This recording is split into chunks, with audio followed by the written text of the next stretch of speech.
Welcome to our lesson on quadratics. We begin this lesson by looking at the nature of the roots.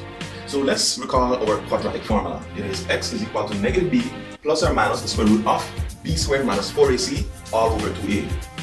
There's a special part of this formula known as the discriminant, which we commonly just call b. It is the part under the square root sign, that expression b squared minus 4ac. It is an important part of our quadratic formula because it tells you what kind of solutions you have, aka what kind of roots. Since this is a square root sign and that's the expression under the square root sign, if you try to find the square root of a positive number, you're okay.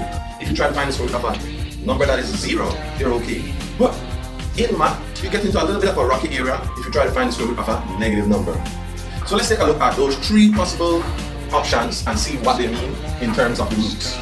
So if the discriminant b squared minus 4ac is greater than 0, or in other words, a positive number, then we say we have real and distinct roots. If you look at the graph of your function there, you will see that it means that the graph will cross your x-axis at 2 points, whether it is a smiling graph or a frowning graph. And please note, smiling and frowning are just my slang terms, so that's not technical term, right? But this happens when the a is a positive number and it looks like this when the a is a negative number, right? So if your discriminant is a positive number, you have real and distinct roots, and this is what they look like. In particular, if b squared minus 4ac is a perfect square number such as 1, 4, 9, 16, etc., then your solutions are going to be rational numbers. What do we mean by that? It means it's going to be either a whole number or a fraction. If your discriminant is greater than 0, right, but not a perfect square, then it means you have irrational roots, right, not exact whole numbers or fractions. It also means that your expression that you were solving could have been factorized if your discriminant was a perfect square. Second option, b squared minus 4ac is equal to 0. That means you have what we call real and repeated roots. And if you look at your graph, you'll notice that your graph will only touch the x-axis at 1 point only, not 2 points. That means that the expression itself is a perfect square. So for example, the graph might be something like 2x plus 3 all squared. The third possible option, if the discriminant is less than 0, in other words, if it is a negative number, that means that you have what we call imaginary and distinct roots. The imaginary unit is defined as the square root of -1. We say I is equal to the square root of -1. And that leads us to complex numbers such as 3 plus 5i, which is just a combination of a real number with an imaginary number. But the important thing to note though is that when you look at your graph, the graph will not cross the x-axis at any points. So that's when you have your imaginary and distinct roots. However though, I just want to say that the word imaginary is just a bad name for these types of numbers. It's not like they're just totally imaginary as that word implies in a normal everyday context. They are very possible and real numbers as well, as much as the quote-unquote real numbers are.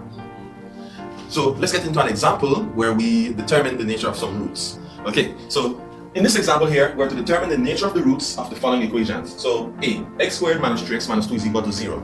So in order to determine the nature of the roots, we have to determine what value the discriminant has. So our discriminant is b squared minus 4ac.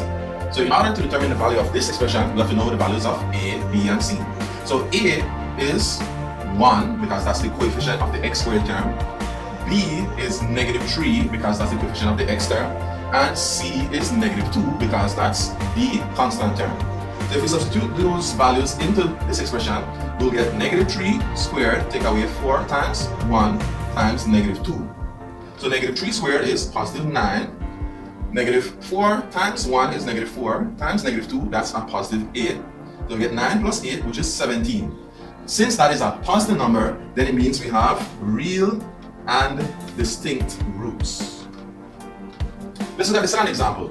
So again, we need to find the value of the expression b squared minus 4ac. And in order to do that, we have to identify the values of a, b, and c. But when we look at this one here, it's a little bit different from the first example.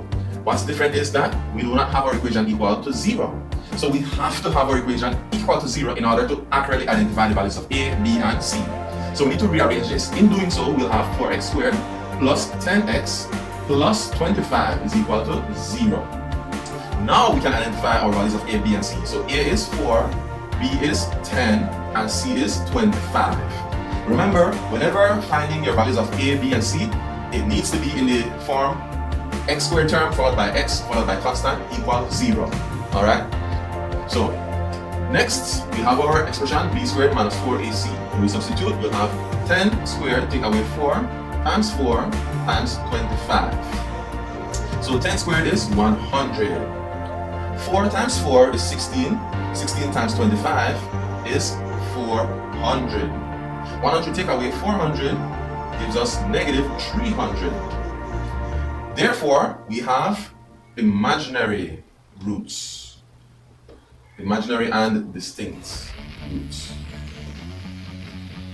So now, let's go on to our next subtopic in this lesson. So now we come to disguised quadratics. Let's recall that in general, we have our quadratic equation, which is ax squared plus bx plus c is equal to 0. Now we will be solving some equations that aren't exactly quadratic equations, but are of the form of a quadratic equation. Let's see what I mean by going right into an example. So let's say you are to solve the equation x to the 4th power minus 13x squared plus 36 is equal to 0. You might look at that and say, but that's not an x squared term, an x and a constant. No, but it is similar to it. If you look at these two x terms that we have here, this is an x squared and that's an x to the 4th. How are those related? Well, you notice that this power is exactly double that power.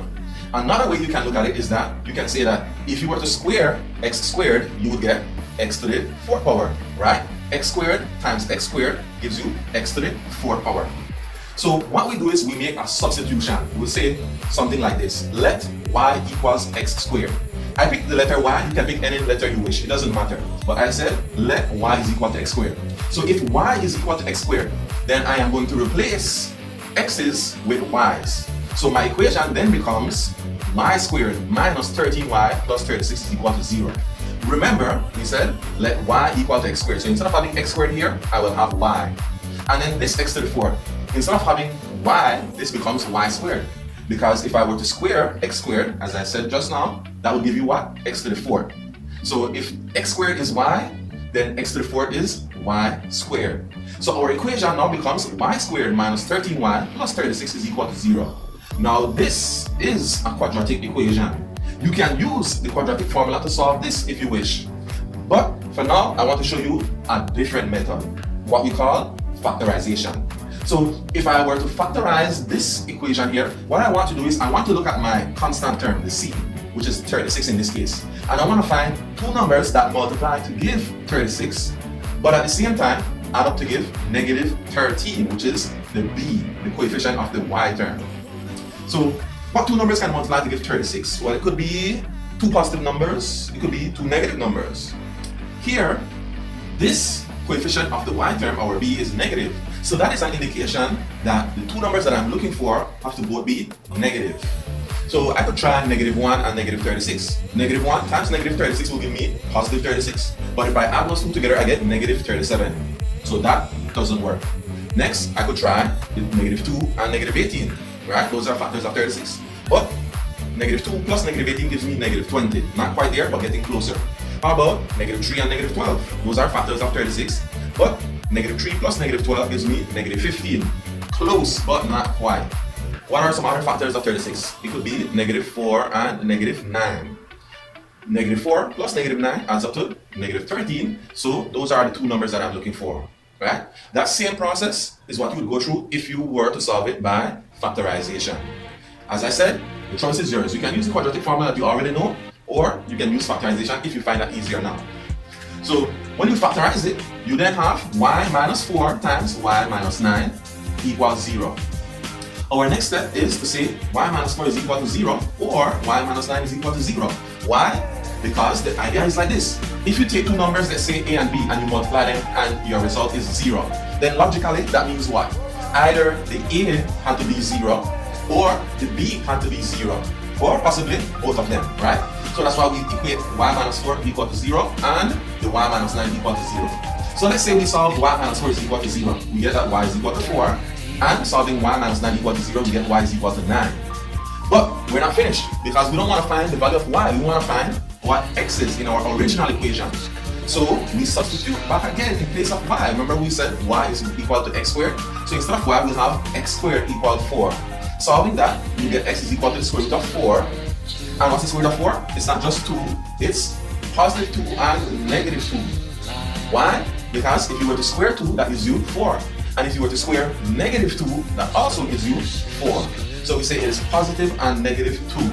Similarly, for our other equation over here, where we have x squared is equal to 9, x will be the square root of 9, which is both positive and negative 3. So we get 4 answers. Positive 2, negative 2, positive 3, and negative 3. And that just brings us to a little bit of extra information, what is known as the fundamental theorem of algebra. Basically, in plain simple terms, the fundamental theorem of algebra says if you have an equation with the highest power being n, then you have n solutions, or n roots as we call it. So for example here, our highest power is 4. This is what we call a quartic equation. Since the highest power is 4, then you expect to have 4 solutions, which is what we have here. Alright? But let's recap what we learned here. The key important thing to remember is that you need to make a substitution.